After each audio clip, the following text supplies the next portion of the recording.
This is going to be a further investigation into when we're in a hangover position, mainly in the beginning, first 3 exercises of our normal class. So we'll be talking a little bit, I know I'd gotten some requests about understanding more about going over and kind of the head being over top of the belly button in that hanging position. So we'll talk a little bit more about that here.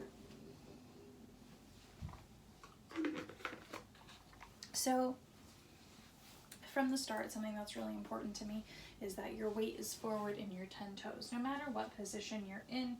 If you're in your narrow position, if you're in your wide position, if you're in turned out first or second, your weight should always be forward in your 10 toes, because if we sink back, this is what a lot of the population tends to do, and this is an over exaggeration, but we tend to just let this part of our stomach and our lower abdomen hang and relax, because then we can just sit into our lower back. A lot of folks that come to me and say they have back pain, I immediately ask them how often they stretch their hamstrings, because with this tightening here, this is having to compensate. And same for vice versa, right? If I'm hunching this way, think about the area that compensates when you're hunching, the front, right? So in order for us to get that relaxed and stretched and get back into our back, we need to have our weight forward in our toes so our natural curve can come back in. Okay, you are going to have a curve in your back. It will always be there.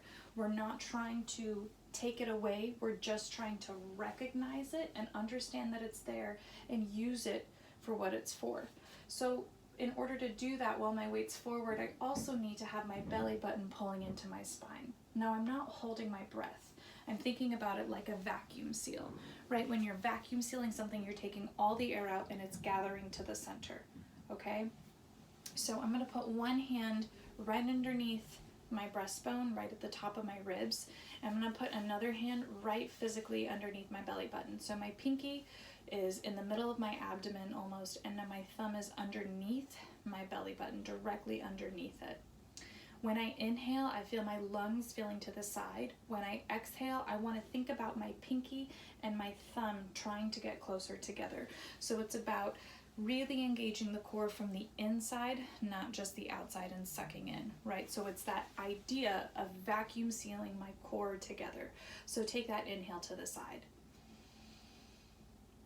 And now exhale, and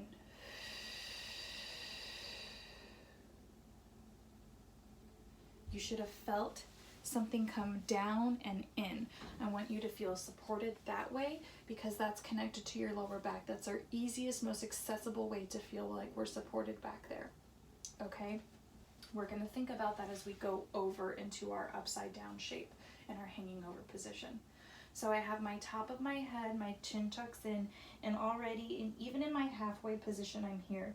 My head is released, I'm seeing the ground. I can feel the pull in my lower back just right here, because what I'm doing is I'm off of my center, right? I'm bending forward in my pull.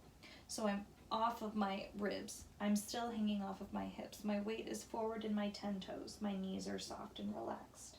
So already here, I can feel that dripping effect. I feel like my shoulders are melting off the side, and I'm really allowing myself to hang from the middle of my back and hang from my hips. As I start to progress forward, I'm still forward in my 10 toes. My knees are still soft, and I'm here. So my weight should be forward in my 10 toes. My knees should be slightly bent. If you start to bend this way and crease into a seat, you're going to activate muscles, and we're trying to stretch muscles. So you're going to want to have a slight bend in the back of the knee, especially if you have hyperextended knees and you tend to sit back more. You're going to want to bend a little bit further, but your knee should be soft. The reason that I want your knees soft is if I sit back, I'm activating quads and I'm sitting into the back of my knee, which has no support, and now I'm back on my heels. If my knees are soft and my weight is forward, then I have a little bit more control and I'm really hanging off of my hips. My goal here is to make sure that I'm hanging off of my hip bone. I want to use the somatic weight and the weight from my belly button up to the top of my head to stretch me, okay? That's what this purpose is for. I'm literally using the top half of my body to stretch the bottom half of my body. In order to do that, I'm creasing. It's like I'm hanging over a bar and I'm here. Think of this like your own inversion table. You may not be here. If you are here, that is your stretch. Be gracious with yourself and understand that this is a whole new process and we're stretching something that takes a lot of time to get into. So be gracious with wherever your stretch is. So while you're here, your weight should still be forward. Your head should be heavy and everything is hanging. You should feel an opening from the connection of your glute into your hamstring and down all the way into the connection of the back of your knee. If you need to bend your legs a little bit more to feel that, that might be necessary. Think about your hips shooting up to the ceiling. We want to think about the heels and the hips separating. By creating that opposition, we create the stretch. So if I bend my legs just a little bit, just a tiny bit, just a crease in my hip, and then I stretch up again, I'm thinking about trying to separate my heels. I have a little release. Now my heels and my hips are going to separate even further as I stretch, and I can really feel that in that connection between the glute and the hamstring while I'm down here. This can still be achieved if your position is here. Even if I stretch, I'm thinking about pushing my hips further away from my heels. By creating that opposition, that's what actually opens us up for stretching, okay? Same thing in a flat back position.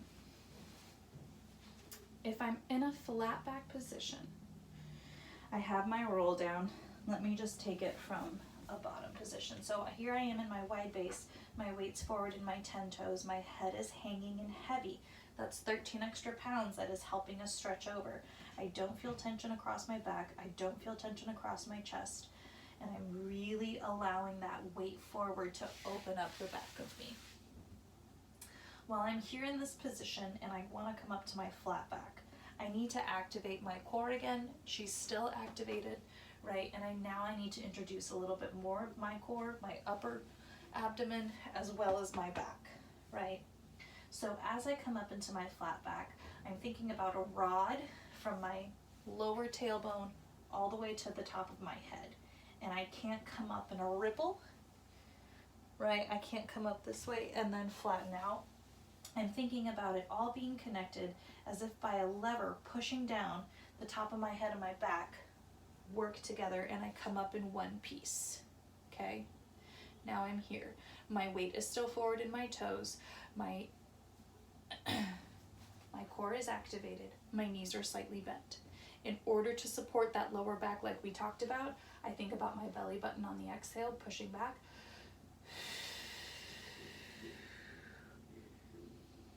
And if somebody's hand is on your back, you want to push into their hand. You want to activate that part of your back and that part of your core. If I just let it sink, I have that dip, and we don't want to dip, right? If I was doing that dip standing, this is what it is. See that position?